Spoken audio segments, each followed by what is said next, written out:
Hello and welcome to Perfect Storm. This is your host, Robert Kecseg. Nice to be back with you.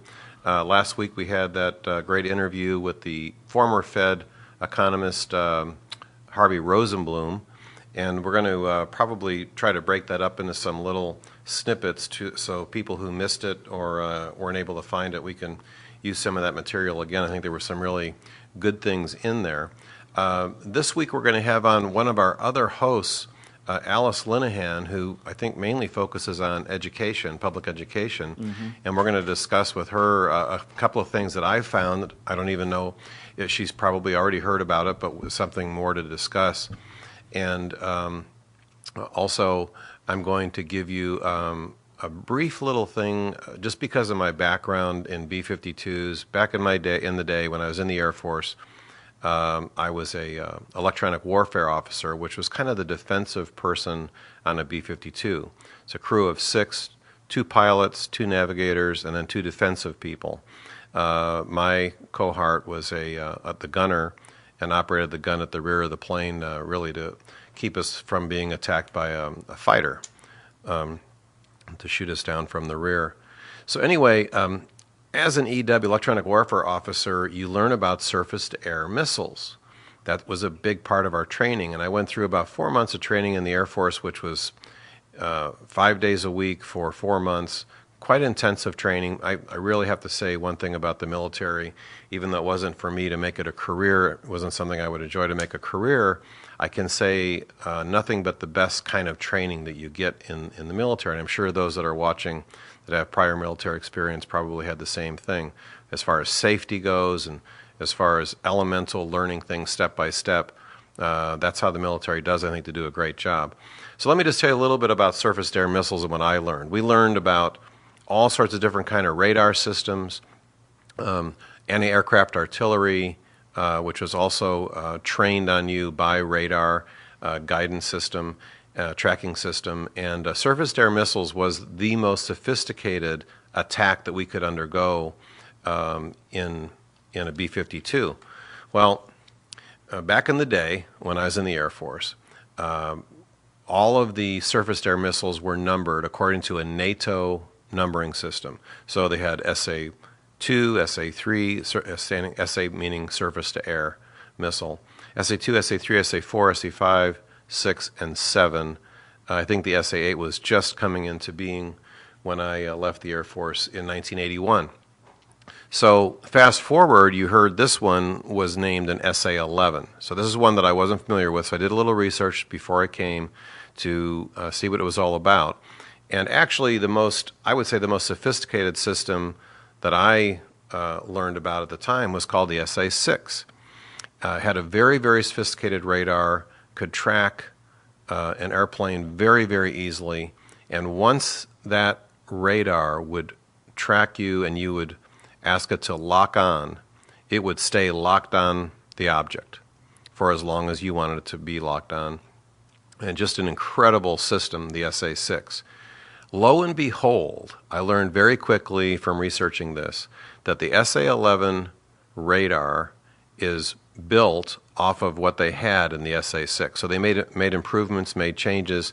So I can tell you from learning a lot about SA-6 that this was a very, very sophisticated system, meaning that it's the opposite, I think, of what's being reported. I don't think you have to be a genius to operate this system because the radar is so capable.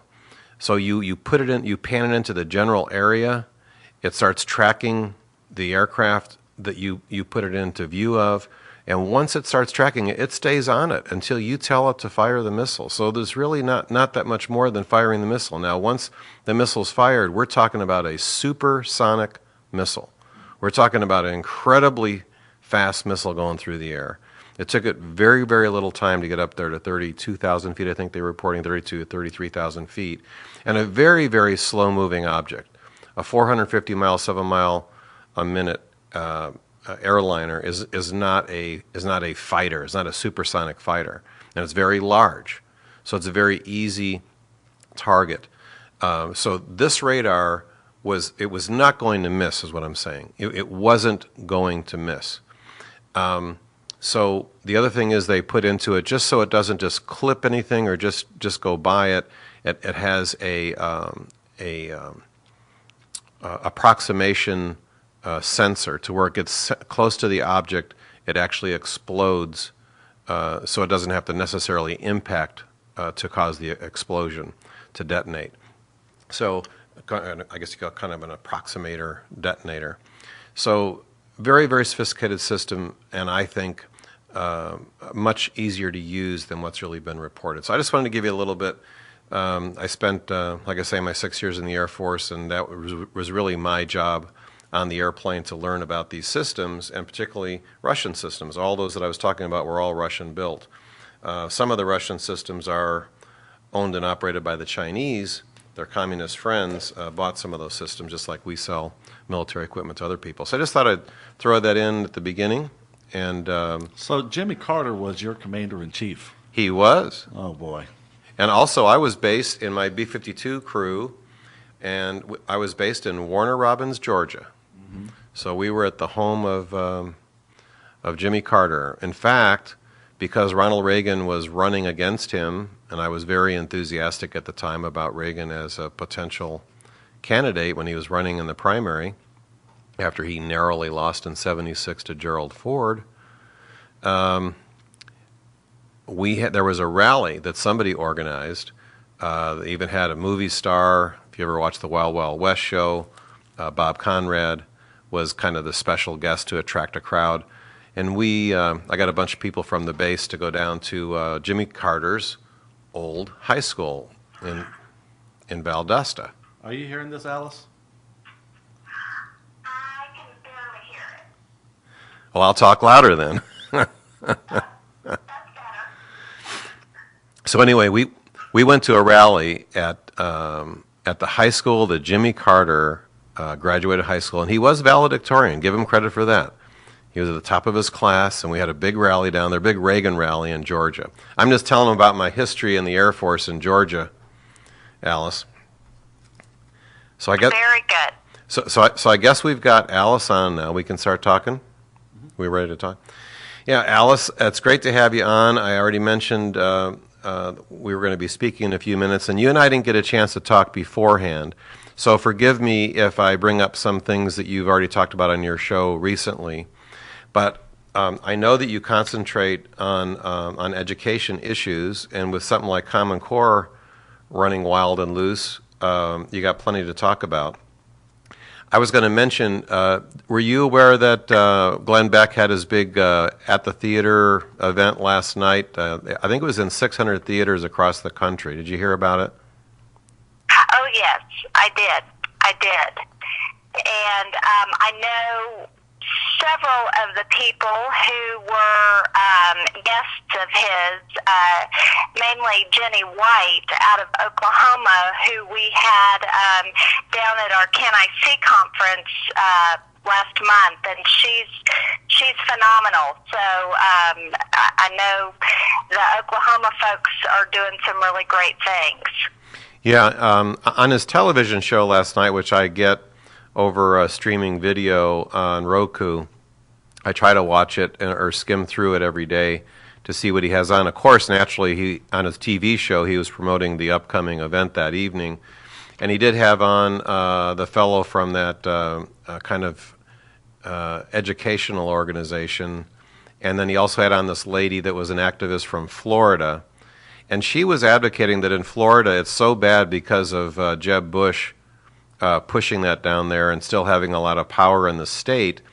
This lady, I can't remember her name exactly, but she had mentioned that what they're advocating in Florida for their citizens to just not have the kids take the test. Can you imagine that we're down to the point where to try to stifle this, that's the action that they're taking? And I'm not saying that they shouldn't do it. It's probably great that they're going to try to do that. Well, and I think that everybody is looking for the kind of the silver bullet of how to kill it.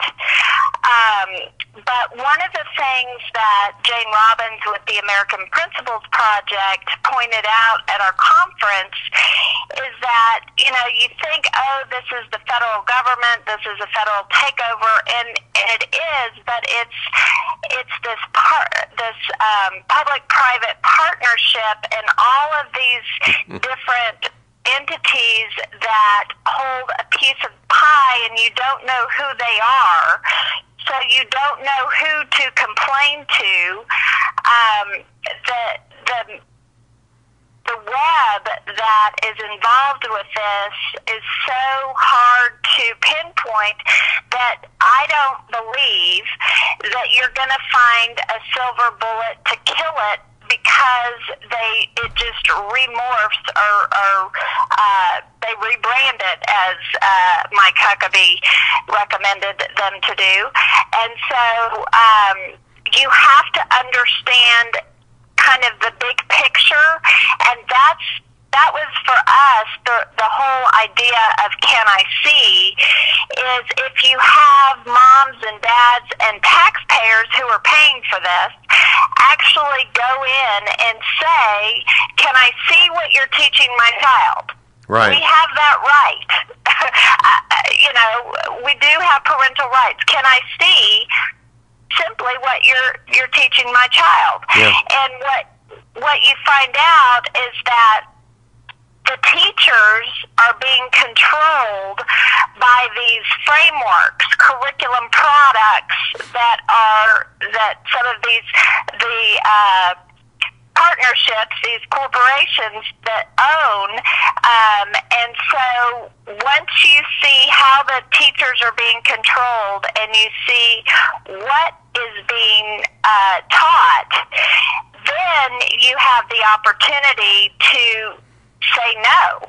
And that's where I think, but I think one of the things I think Glenn Beck, while I'm very glad that they're bringing light to this, and obviously he's got the money and the backing of organizations to make it a big deal, and I think that that's great, but you can't have we won't conform unless people know what they're not conforming to. Well, yeah, I was just going to tell you, Alice, that I did get a few excerpts from that because I didn't watch the program that they did. I was going to say that when you have the power of Bill Gates spending literally billions of dollars to promote this, to basically buy influence, to get people to buy in, I think that whether it's Beck trying his method or each of the individual activists around the country, like the lady you mentioned from Oklahoma, I agree with you 100%. There is no silver bullet. But I think if we come at it from every possible angle, just to give you an idea, right. I have a high school buddy, and I'm going to be 62 years old in a couple of weeks. I got a high school buddy that's kept in touch with me. And he still lives in Southern California, in the San Diego area. And he's a person that I would think would be a typical polling person because he keeps himself informed, he follows the news, he knows the general headline stuff that's happening, but not an activist, not somebody who is digging in and getting the details. So I asked him before I came down here to the studio today, I said, I'm just asking you just to get an idea. I said, have you heard about anything in education or the schools, something called Common Core? And he said, no, I've never heard of it before. And of course, you and I know, Alice, and we're trying to tell people, and a lot of other folks that we know are trying to tell people that they will change the name. And they already have begun to change the name. So even if we try to pin it on Common Core, they're going to slide away. So I was just going to mention to you, there were 5 points that they did on Beck's show last night. I just jotted these 5 points down. Number 1 that they suggested was get informed. Number 2, connect with the grassroots. Number 3 was pay attention to state and local political stuff and organize to deal with both state and local issues. And then 4 was alternatives to this. to discuss and think about the alternatives to it. And the fifth one was messaging. See, I think that with something this important, I just want to get your opinion on this, that none of us really have to do all 5 of those, but those are 5 good general areas that people could pay attention to wherever they're comfortable, and maybe get a friend of theirs that might be interested in one of those areas to deal with to follow that. What do you think? I think you're exactly right. I think everybody's got a different role to play, and everybody has.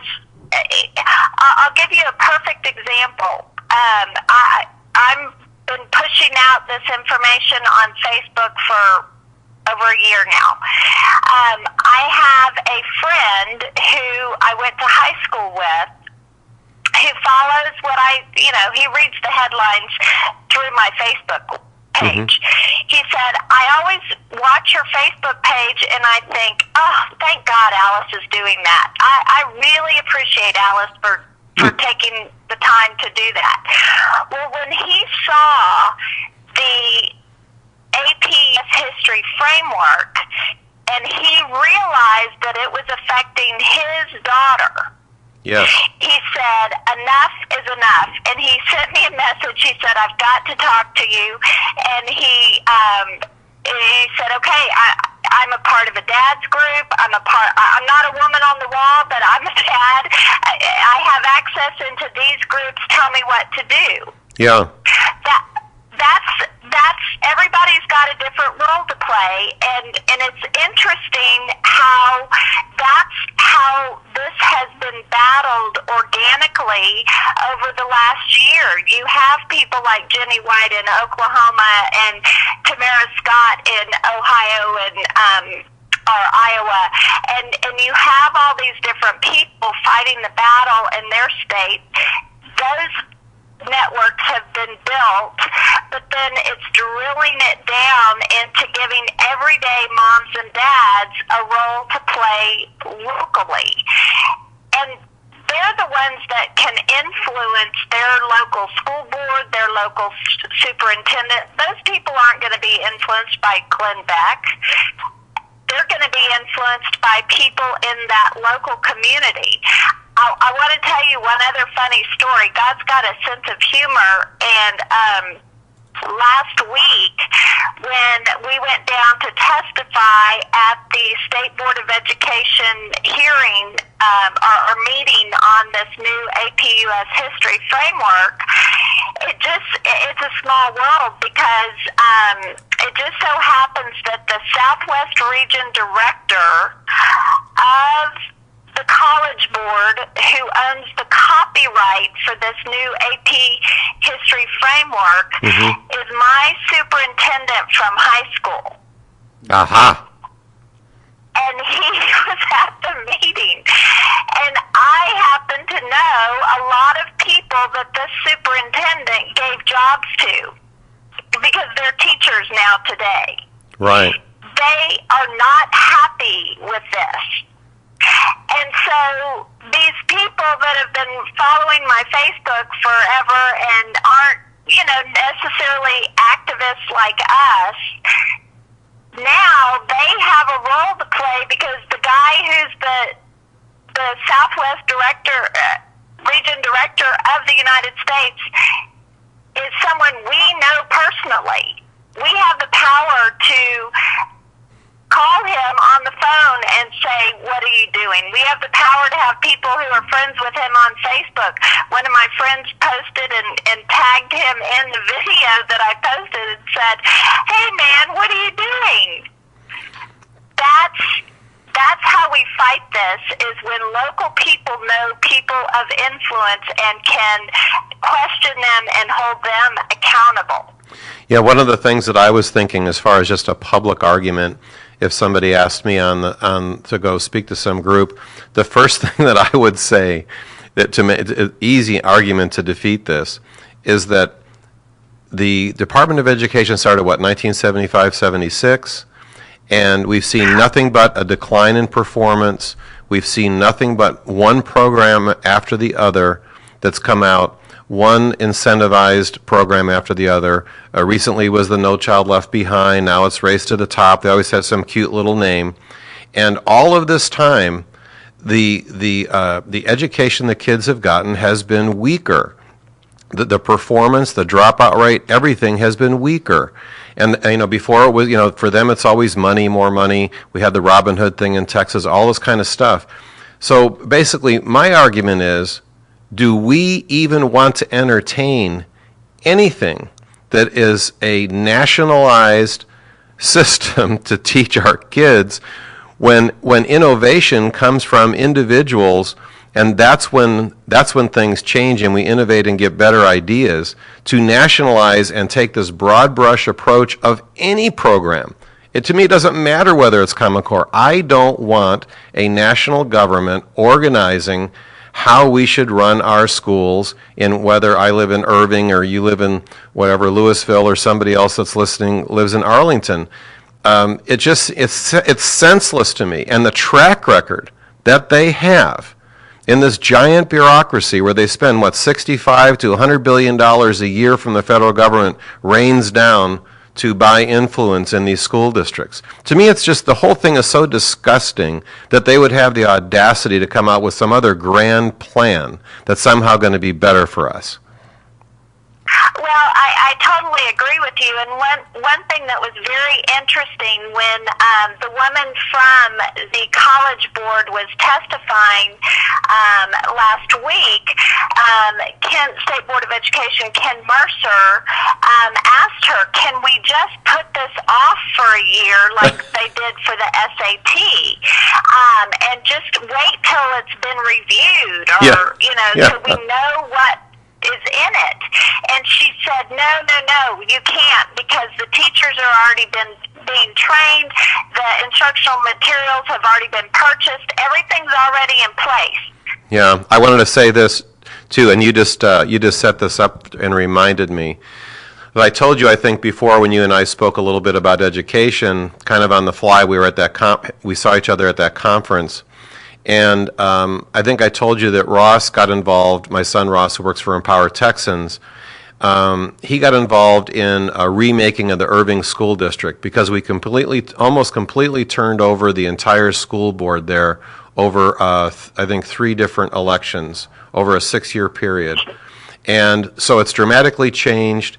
It's under the leadership of Stephen Jones is the head of the school board there, and they've done a wonderful job. The first thing they did was get rid of the superintendent, who was just one of these, to me, just an extreme leftist.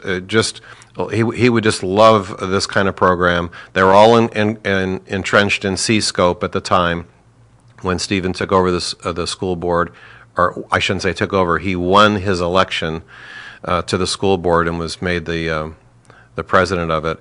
So. But the point I'm making is, then Ross kind of drafted me into it, and I participated in something that they were trying to get grassroots individuals from the citizenry to participate in a strategic plan. And I'll tell you, what I learned, I probably talked to a couple of dozen teachers in the district. And just so people listening know, Irving has about 34,000 students. It has 4 high schools. I forget how many middle schools, but you can get the idea. 34,000 students. That's a decent-sized school district, even in the Metroplex. And I'm telling you, they had 1 exemplary school, a primary education school. They had 1 of the 4 high schools is on the verge of being turned over to the state for its incredibly poor performance. And in talking to the teachers, is the point of me bringing this up. Let me be more concise. In talking to the teachers, the one thing that I learned from them is that it makes their job very, very difficult when the curriculum continues to change. They have been through one change after the other. There's been, it's almost like a silver bullet of curriculum. And the last one, of course, was C-scope. That was the most recent one. And they had just gotten themselves organized and were starting to get results and performing with the previous one when C-scope came marching in. And that was by the work of the hand of the superintendent, did whatever he wanted to do, and the school board just rubber stamped whatever he wanted to do, and in comes C-scope. And I'm telling you, They quit the business. They try to find another place to work. They'll do everything to avoid having that kind of disruption. And when they told me that third graders agonize over this big test that comes, and such a buildup is made of this test, that they have something like 4 hours available to them to take this test in the third grade. And to me, it's disgusting. It's disgusting that anybody would advocate such a crazy idea as that. Go ahead, Alice. Well, and I'll tell you, I was told by a curriculum director that specifically C-scope was put in place to weed out the veteran teachers. Because don't people go to college to learn how to teach and learn how to write their own curriculum? Absolutely. Learn how to write their own lesson plans? That's what used to the professional development of the teacher was minor compared to what they learned in college. Sure. Now it's you have organizations like Teach for America where you have 5 weeks of training in the summer to be a teacher, and then they just give you the scripts so that you know what to teach, and then they evaluate you on the assessments that. So it's no longer about an education of opportunity where we give children a foundation of reading, writing, and math so that they have the knowledge and the skills to continue to learn and find whatever their passion is and their learning continues through their life. What we're doing now is basically our children are guinea pigs or research for research for curriculum products being made. And let me tell you this, if the children are successful and those scores start coming out, those corporations lose income. Because the products were successful, and it's done. So what happens is they have to change all the time because they can't afford for children to be successful. Right. Alice, I wanted to say, too, that isn't it interesting that you and I are talking about this?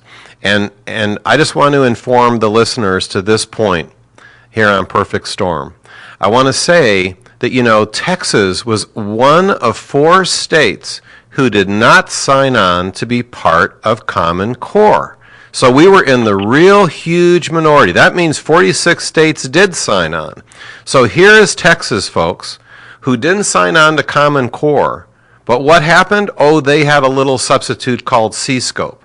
It comes from the same people, it's the same garbage, and they put it through, and they bypassed anybody that I know. They bypassed anybody that I know, and they got it into, I don't know how many of our 850 school districts, just a ton of them, including Irving. And like I said, I saw the aggravation at the classroom level from these teachers of what they did to these people with C-scope. And what are they doing now? We're coming up with a whole nother curriculum, a whole nother bunch of garbage from the government. And 44 states have bought into it. And let me tell you something else, Alice. I don't know if you're aware of this. I may have sent it to you. Don't know how close you watch the Empower Texans site, but obviously with Ross working there, I read it pretty regularly. Ross discovered that the Capel ISD, okay, is everybody listening? Capel is very proud of their school district. And I guess they've had fairly good results in general. But the Capel School District was operating, aside from C-scope, was operating and implementing Common Core parts into their schools. And parents found out about it, and Ross wrote an article and exposed it. To show you how proud Capel is, and I'm not knocking Capel, I just want people to know they need to wake up. Because I recently drove by there. A realtor was developing some land and selling some homes. It's a decent, a fairly high income, higher per capita income area in the Metroplex, just north of the DFW airport. I think it's about think it's about 20,000 people or so thereabouts. I might be maybe it's 25,000, but on this real estate developer's sign, it says on the sign, homes between this range, and it says in the Capel School District.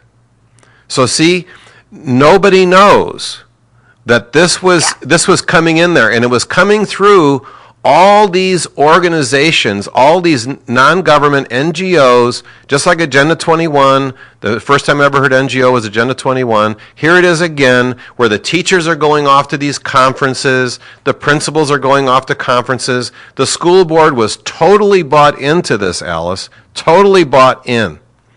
And and people thought that everything was going good in Capel, and now there's a movement of parents that are really, really upset about it. Well, let's talk about what the reality is on the ground for a 21st century learning classroom. Capel ISD had their $80 million bond, and they spent that money to build an elementary school with no classrooms.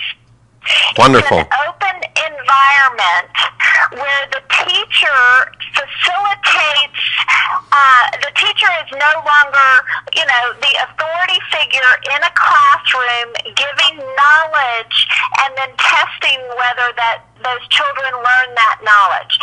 It is an open environment where the teacher is what's called a lead learning and facilitating learning experiences for the elementary school. Yeah. Alice, this is something I wanted to interject, because you know what this is, audience. What Alice is talking about is, this is leading and I'm trying to find different ways to get people motivated, Alice, and one of those is the word indoctrination. There is a lot of indoctrination taking place in the schools today. It is what most of this is all about. They're trying to determine how to funnel this kid into the workforce with this program. They're trying to force kids down a certain path. Well, let me tell you how aggravating that is for me. I'm kind of proud that I was the first person in my family to go to college. My dad was a home delivery milkman.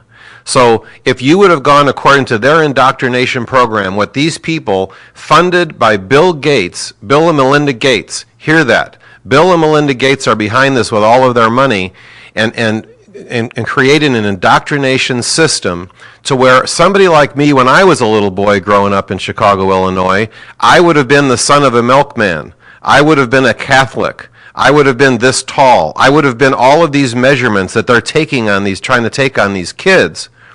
And then they would have been indoctrinating me into probably a similar blue-collar trade issue, and I wouldn't have had the chance to become an officer and a college graduate in the Air Force and a navigator and a B-52, and then eventually go into the stock brokerage business and have a completely different life than my parents were able to enjoy. And that's the thing that's so disgusting to me about it. And I'll go into indoctrination in a minute. Why don't you comment on that, Alice?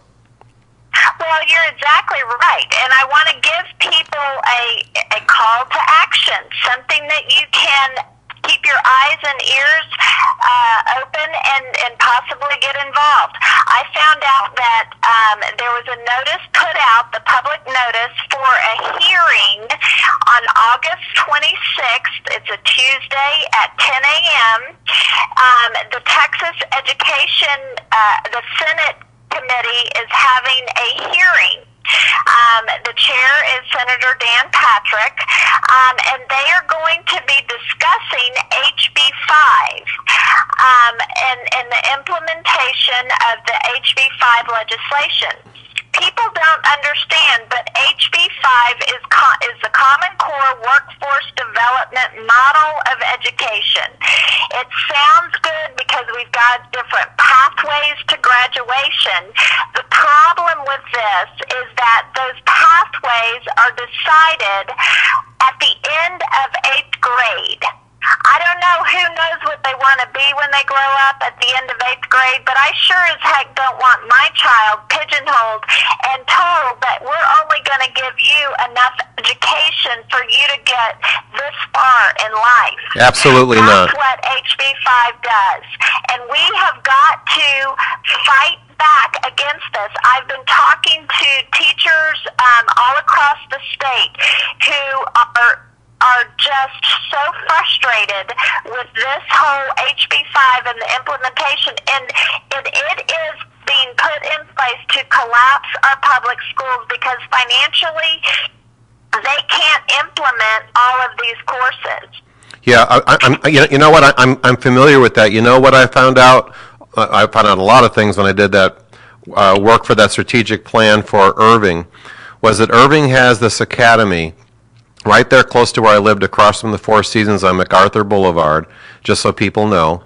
And I think it's like a $35 million facility, and it has where you learn about audio-visual, EMT, robots, being a cook, and learning about clerking and that type of thing. They have a little courtroom thing set up. And this is exactly what Alice is talking about. I was wondering about this, and when they showed this to me, and the lady that was showing me around the facility, she was so proud of the facility, it was exactly what you just said. At the 8th grade, kids put in for it, and right now, because it's not system-wide in the 34,000 students Irving School District, you put in for a lottery. And one of the dads was so excited that his daughter was learning, I think it was the audio-visual, was learning the photography. It wasn't photography, but it was audio-visual, like, you get a job working for Glenn Beck and doing his TV show or something, or doing a radio show. And they actually have a studio and all this kind of stuff, and it looks really neat.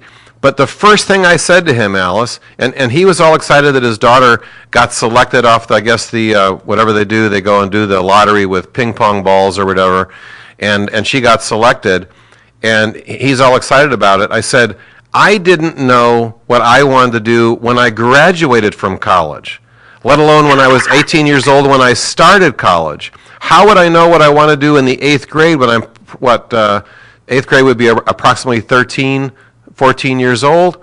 How on earth would a child be asked to do that? And now you're stuck with it, because I did pin him down, and I said, now wait a minute, since your daughter took the audio-visual, she doesn't do the EMT.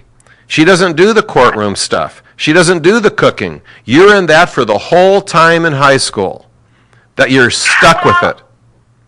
And she doesn't do Algebra 2, and she doesn't do, And anything, you're losing your core, your foundational skills for life of math. Yep. Oh, absolutely. And it's crazy that we are, that people don't understand. When I talk to groups, I talk about being under the illusion of, it sounds good, it looks good, and it feels good. And not everything that sounds good, looks good, and feels good is good for us, and especially not good for our children. Well, and I was going to tell you, the thing that I rely on when I talk to people, Alice, is that anything that limits someone's freedom to choose, Milton Friedman's famous book called Free to Choose, you can get it in paperback. I gave it to my sons to read, and Ross ended up getting an economics degree because of it. I only say that to people because I didn't expect that. I didn't expect it to have that kind of an influence, but he loved it, got interested in it, and now he's interested in public policy and fighting things like we're talking about here today, and he's just 30 years old. But it's crazy to limit people's freedom. I mean, this is the kind of thing that they did in the Soviet Union. If you were going to be a steel worker, they were going to funnel you to be a steel worker. If you were going to be a farmer, you were going to be a farmer. You couldn't change from it. And their system collapsed. It collapsed upon itself. It was so inefficient. And we have the same kind of characters going on now. Let me bring up something else, because we're having such a great conversation, we're going to run out of time. But I just wanted to bring up something else that I ran into, Allison, just in case, to pass along to you. Maybe you've heard about this too. but there was something put out by the Texas Public Policy Foundation about this U.S. Conference of Mayors. And I didn't, I didn't expect anything. So I said to Wendy, I said, would you just print this off for me? I want to read this because it had all these resolutions, and I didn't know. But we stopped the printer, Alice, because it got to page 62 of resolutions that they voted on at this United States Conference of Mayors. And so what I pulled off was just a couple things that apply, just to show you how this problem is everywhere, and they're constantly on the front line indoctrinating. In this case, you're indoctrinating mayors. And how are you indoctrinating the mayors? Because you are waving federal money in front of them. Yes. And you're waving NGOs. But I just wanted to give you this one that applies. Now, I'm sure you've probably heard of this idea. This one was called, this is a subtitle of 62 pages where I stopped. I don't know how many pages there are, but this is on page 3. This is Blessings in a Backpack Day. So here's the resolution. Whereas 21 million public school students in the United States are fed during the school year through the National School Lunch Program, offering free or reduced price meals to students who would otherwise be unable to afford them. Whereas these students are hungry, meaning that the next one has to do with, we only do this Monday through Friday, meaning that many of these students are hungry on the weekends. Whereas ensuring that no child goes hungry, that they have well-nourished 7 days a week meals. And now down here it says, whereas Blessings in a Backpack currently serves more than 66,000 students in 44 states. I noticed that it was 44 states. It sounds like those that took down Common Core, and more than 1,300 cities across the country. It just riles me to know that these mayors were being indoctrinated in all these different areas. And the next one, and then I'll let you comment in just a second. The next one, Alice, was the President's Early Learning Agenda. There's 7 resolutions, 8, 9, 10 more resolutions on that, just as a sample. That the administration, oh wait a minute, it says here, President Obama outlined a comprehensive early learning agenda in his State of the Union address, calling upon Congress and the administration to expand access to high-quality early childhood programs such as Head Start, public pre-K, child care, and private preschools. It just aggravates me to this dictating from the top and this indoctrination of mayors. Go ahead, Alice. Well, you have to also look at, I don't know if you've heard me talk about the green, yellow, and red people, but the red people are the ones that are orchestrating this and organizing this from the top. And one of the things that there's a video of Bill Ayers talking about community organizing and how they're going to implement their plans.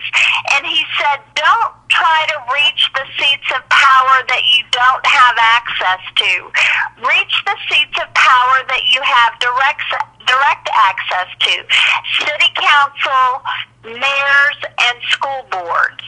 Mm-hmm. This is all this big network, if you will, that we were talking about. They feed on our emotion. It feels good and it looks good because you want all children to be fed, and of course we want to give them a blessing in their backpack because we're good people. The problem is that those blessings should never be forced. Those blessings should be given. And used to, before, we had in our communities, we had our churches, we had parishes, we had local community people banded together to take care of those who were less fortunate, because not did it just feel good, but that was our local community. That was our obligation to the people in our local community. Yeah, I was going to say. When you look at C-Scope, it was put into 875 school districts across our state, small rural communities.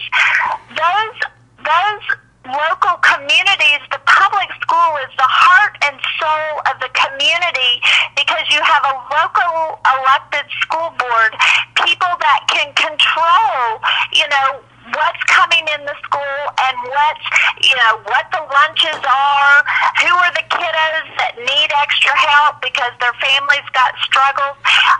That's how a local community, if they're controlling it by controlling the federal dollars, if they're controlling the curriculum and the indoctrination in our local communities, they've just taken the heart and soul of and mandating obligation and charity.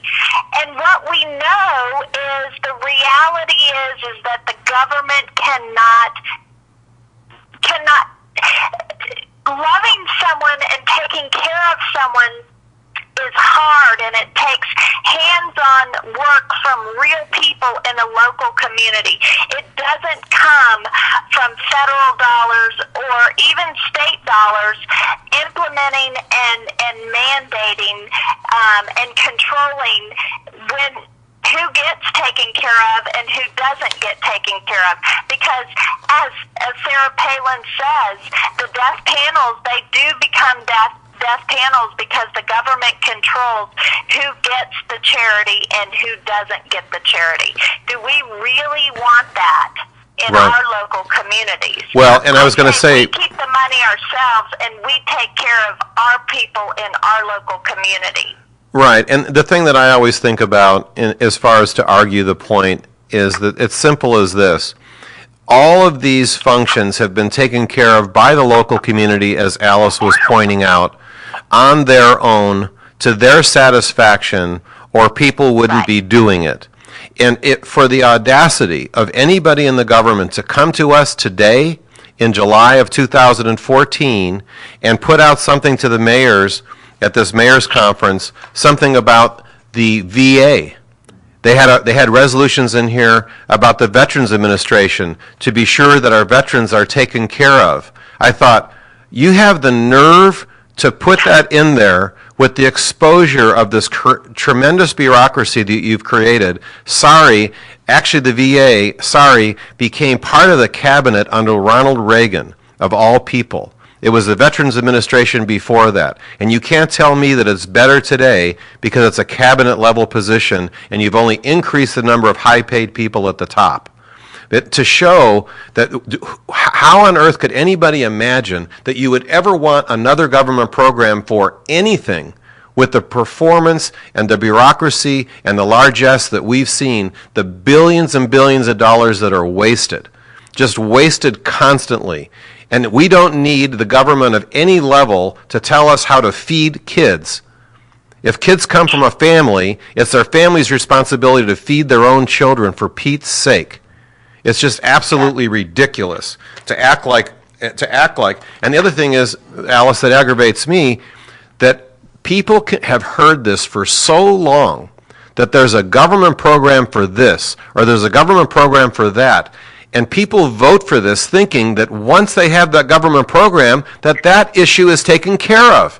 But the opposite is the case. It is less taken care of. There's nobody in a bureaucracy ever. When I introduced myself to those teachers on that little group that I was with, the first thing I told them is that I have had the experience of working for the biggest bureaucracy in the world, the United States Air Force. And the one thing I know about that, when there is no profit motive, there is no efficiency motive. I flew on the last day of the fiscal year, September 30th, on a flight that we were coming in at 3 o'clock in the morning, and it was the end of the fiscal year, and we were the last flight for the fiscal year. Do you know what we had to do with our B-52? We were allocated, I'll give you a hint, we were allocated so many hours of time for the entire year to use for B-52 training and KC-135 tanker training. That's what was in our wing, tankers and bombers. So we were to the end, and they were not going to let the fiscal year end without using every tenth of an hour, because flight time, ask any pilot, is measured in a tenth of an hour, every 6 minutes. So we went down and we went into a holding pattern at the base and flew in circles until we finished off and planned to land exactly down within 6 minutes of the total amount of allocated hours for the year for 14 bombers and 14 tankers. 14 bombers and 14 tankers were allocated so many hours of training for the year, and they made sure that we used every tenth of an hour. You know why?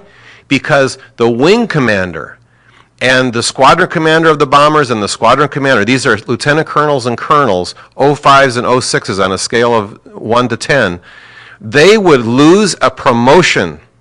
Let me tell you, they would never get a promotion to a higher rank if they did not use every tenth of an hour and make sure they burn all that time.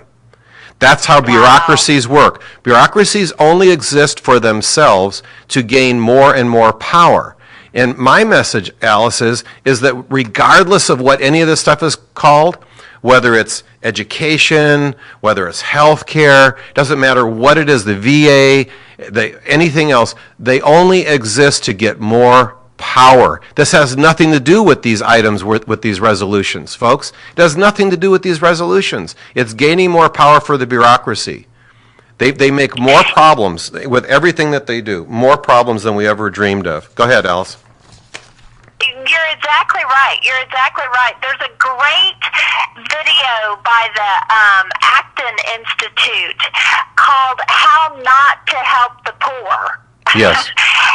and they talk about that very thing. And one thing that's interesting, and I don't know that anyone's really talking about, but this video talks about it.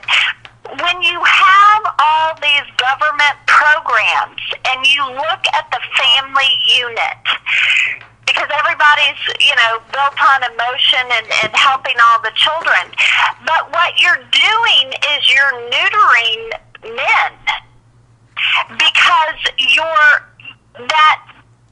the whole power, the whole structure of a family unit, we've all got, just like in the battle, we've all got different roles to play. And in a family unit, you've got roles to play. And men and women in a family unit have roles to play. And what you're doing is you're giving the role of the father, and many times the breadwinner, you're handing his role over to the government. Sure. And what it does is it completely decimates the structure of the family.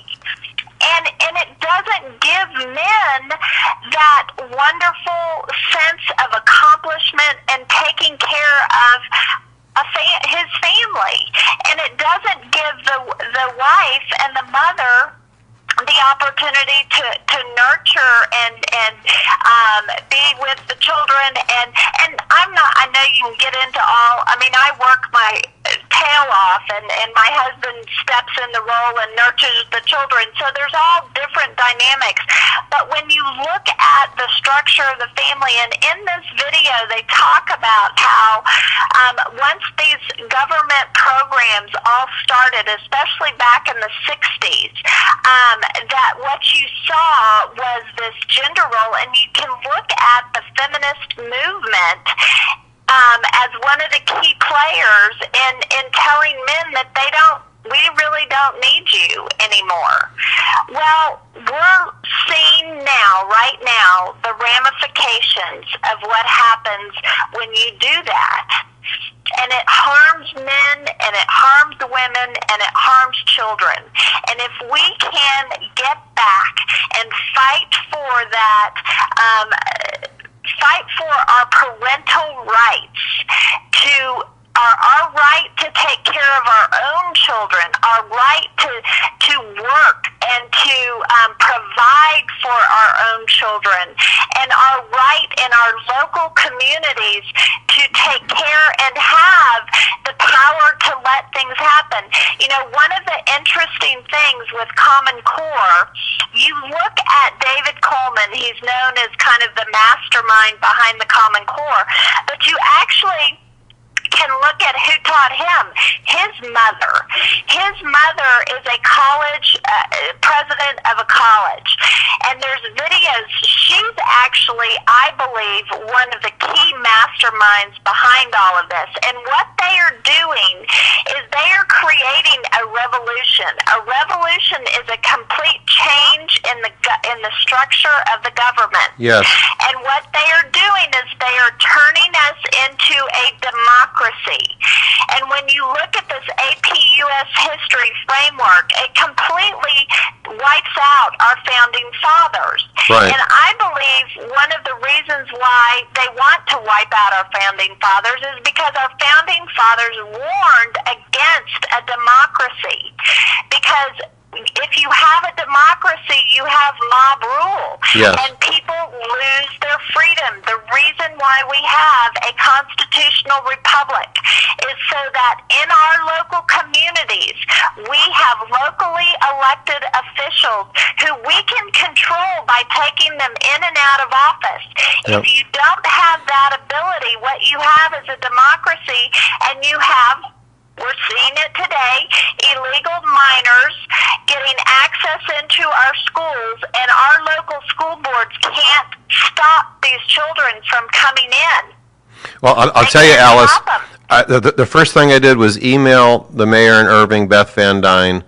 I got to know her over the course of years there, and I think she's a pretty principled person. She's a pretty principled conservative for somebody who's in political office. And she responded back to me. She says, well, I didn't vote for all of them. And I didn't have any real discussion with her because it was just an email. And this is not to fault her. I'm not trying to pick on one particular person in office. I think she tries hard. But you know, the attitude that I have about this United States Conference of Mayors is that if I was in that position and I found myself looking at these things, I'll guarantee you they never saw all these resolutions before they got there. They threw it on them. They gave them some pep talk about this, that, and the other, about it's just for the kids, it's this for this, it's this and this. Here's the thing about increase awareness of influenza vaccination coverage disparities within the African American, American Indian, Alaska Native, and Latino communities. You know, the left always breaks us up into groups. We're not people, we're not sovereign people, we're in these groups. This other one was in support of a national commitment to building an early learning nation by the year 2025.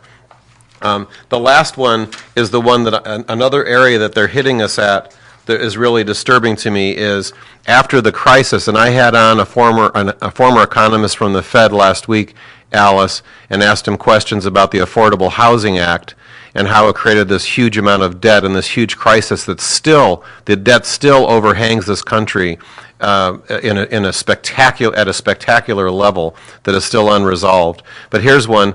Congress created the National Housing Trust Fund and Capital Magnet Fund under the Housing Economic Recovery Act of 2008.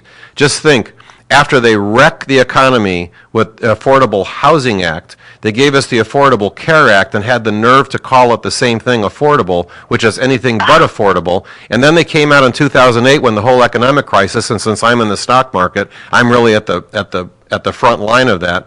Housing and Economic Recovery Act of 2008, you actually come out with a new act about recovery. When you're the one that created the whole thing in Congress, you come out with another act. And HUD is behind a huge movement to build affordable housing in the suburbs. Have you heard of the book Spreading the Wealth by Stanley Kurtz? He talks about this. I just gave it to Ross to read.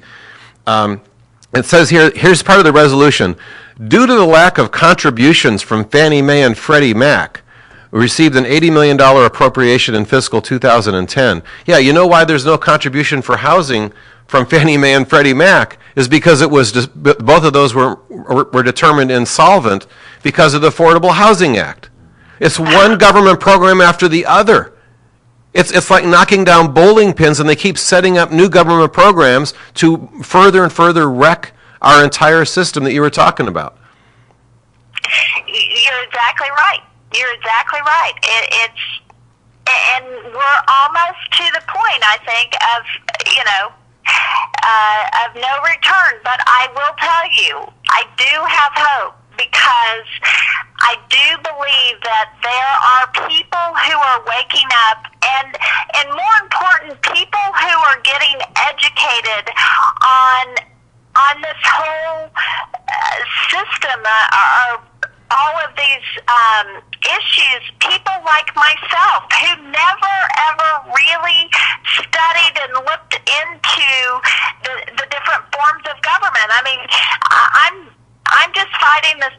trying to protect my kids. And Sure. last week when I was driving down to Austin, I'm listening to these videos of Liz Coleman, and I'm hearing her talk about that we're a democracy and turning liberal art, how to teach liberal arts in a democracy. And I'm going, wait a minute, we're not a democracy, we're Right. a constitutional republic. So it forced me to do research, and I think that that's happening over and over and over again, and it's our generation now to fight for freedom. Absolutely, Alice. I'm going to have to end it there. We're running low on time. I just want to wrap the thing up. We've been talking to Alice LInahan. Listen to her show. Give us the day of your show again, Alice. It is on Thursdays at 12 noon. It's Women on the Wall. Women on the Wall. Forrest and myself. Right, and you can go to Yep. YouTube and you can go to YouTube and pick up Women on the Wall also, and also the Arlington Tea Party. Alice, thanks so much for your time. We'll be talking to you soon. Okay. Sounds great. Thanks, guys. Okay. Bye-bye. All right, let me just wrap up and say that next week I'm going to talk about a little bit more about the stock market because we kind of have a collision course. We're going to have the report of the second quarter GDP. It's kind of the government's data's first guess, and it'll also be when the Federal Reserve meets again at the same time. So until next time, we'll visit with you next Wednesday. Go to WBTM TV. You can go to YouTube and tune in WBTM TV if you want to hear the show or pass it along to a friend under our show name Perfect Storm. Thanks for listening.